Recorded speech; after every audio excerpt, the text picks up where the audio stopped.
Hi, I'm doing this video because I want to go over your rules for writers, the section on how to put together an argumentative essay. So I'm going to talk from this book, and we're actually on page 67. So if you want to listen along with me, please turn to page 67. I also have some PowerPoint slides I'm going to be sharing with you as we're moving along with this video. So my PowerPoint slides, I posted the link on this page for you as well, and you can take a look at them or download them if you want. So this is the Writer's Reference Sample Paper. On page 67, you have an annotated article, Big Box Stores Are Bad for Main Street. And this has been written by Betsy Taylor. Now, Emily Sanchez is the author of the essay that you're going to be looking at in a few minutes. But what Emily does is she annotates this text. So I want you guys to look at the annotations and how Emily converses with the text and asks so what questions. So if you look at Big Box Stores Are Bad for Main Street, there's already an opening strategy that there's a question here. It says the question, however, is not whether or not these types of stores create jobs, although several studies claim they produce a net job loss in local communities, or whether they are ultimately save consumers money. The real concern is about having a 25-acre slab of concrete with a 100,000 square foot box of stuff land on a town is whether it's good for our community's soul. So that's the question that Betsy Taylor poses, and she uses that as a basis for writing her article. So what Emily Sanchez does is she's writing, her annotations are in blue on this, and she asks questions and she converses with the text. This is called annotation, and this is what I'm expecting you to do with all of your text that you're writing. And if you go to page 68, what you will notice is that Emily Sanchez asks questions. She wonders if some of the things that Betsy Taylor is true, and she puts a lot of her ideas about what she feels and believes about this issue. So after Emily does all of this, she goes together and puts together an outline.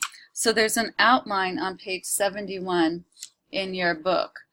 And so how Emily gets the idea for her outline is by reviewing her annotations.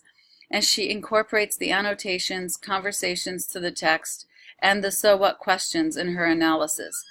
The result is an outline that begins the text of writing her paper. So here, her thesis, she's figured out her thesis, which when you're writing together your paper, when you're putting your paper together, you may want to save your thesis for the last part of your presentation, because you may want to get your ideas out on your outline first and then put your thesis last, even though, write your thesis last, although the thesis is always at the front or the top of a reading. So here's her thesis. Whether or not they take jobs away from a community or offer low prices to consumers, we should be worried about big box stores like Walmart, Target, and Home Depot because they harm communities by taking the life out of downtown shopping districts. So that's her main point, and that's what she's focusing on, small businesses versus these big box stores. And this is how she breaks down her ideas in her outline. So I'd like you guys to take a really good look at this outline, and I also would like you to look on page 72 that gives some guidelines on how to read online and what you should do to get articles, which will help you incorporate your ideas into your paper. On page 78, after Emily does this, and actually before page 78, there's actually a rough draft of her ideas on page 74 and 75 that you might want to take a look at. But where I'm going to be focusing is on page 78. So this is what the end product of the paper looks like. So notice how Sanchez's thesis expresses the judgment of the original piece of writing. So she says, in contrast, she believes that small businesses are good for America because they provide personal attention, encourage community interaction, and make each city a town unique. But Taylor's argument is unconvincing because it's based on sentimentality, on idealized images, and quaint Main Street, rather than on the roles that businesses play in consumers' lives and communities. By ignoring the complex economic relationship between large chain stores and their communities, Taylor incorrectly assumes that simply getting rid of big box stores would have a positive effect on American communities. So not only is she giving us the thesis here, and this is the part I was reading, not only is she giving us the thesis, but she's also telling us what the outcome would be. So it's kind of giving us a solution to this problem that we're facing with big box stores. So what you want to do in your thesis is you want to incorporate all of your ideas. So your thesis does not have to be one sentence. It could be a chain of 3 or 4 sentences that incorporates your position. So and it has to support the claim that you're making. And so we know now that from reading this thesis that Emily Sanchez is pointing out that big box stores would hurt us in many, many ways in comparison with small business, that the large chains are going to hurt us because they're going to kind of get rid of small businesses. So the second paragraph that Sanchez focuses on, page 79, right over here, this is where I'm reading, it says Taylor's assumption that shopping in small businesses is always better for the customer also seems driven by nostalgia for an old-fashioned Main Street rather than by the facts. While she may be right that many small businesses offer personal service and have response to customers' complaints, she does not consider that many customers appreciate the service at a big box store. Just all customer service is better at some small businesses than others. It is impossible to generalize about service at all big box stores. For example, customers depend on the lenient return policies and the wide variety of products at stores like Target and at Home Depot.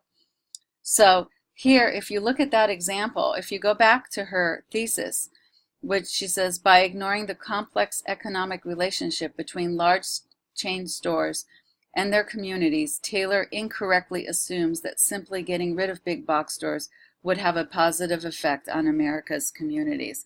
So she goes back to address the idea of large businesses versus small businesses in this paragraph.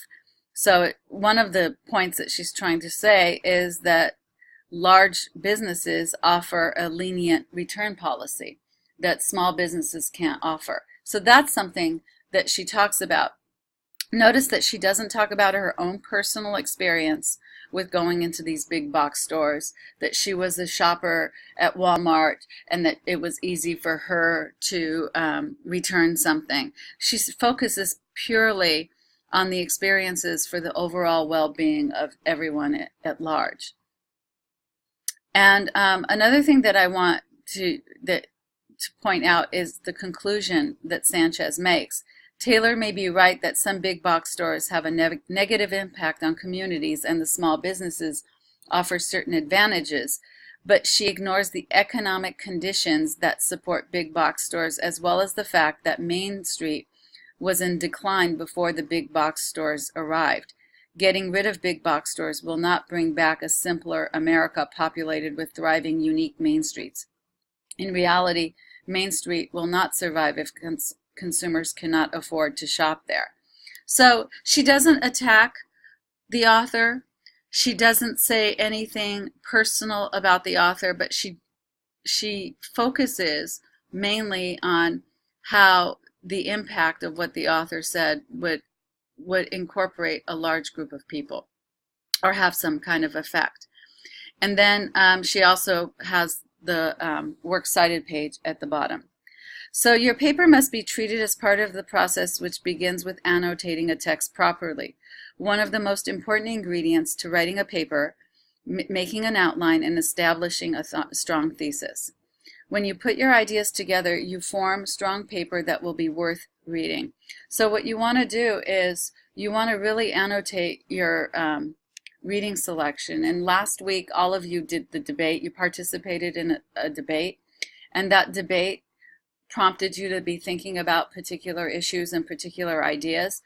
And it's those particular issues and those particular ideas that I want you to focus on in creating your next paper. And also, since this is going to be your second essay that you're going to be writing for this class, what I want you to also consider is the comments that you received in the last essay that you wrote. And so what you want to do is you want to keep doing what you did well, and you want to improve on the areas that you need work on. So it's a really good idea to get feedback from your last essay before you move forward to writing this particular essay. And also I want to note that many of you do probably need to put together some sort of outline. So in the last module I presented a video on how to put together clustering of your ideas. That could be one strategy. In this module, I am giving you resources for putting together an actual official outline. So if you find that you're having difficulty developing your ideas, one of the things that I want you to consider doing is putting together an outline. So there'll be more pages in this module to help you do that. And I'll see you guys later. Bye.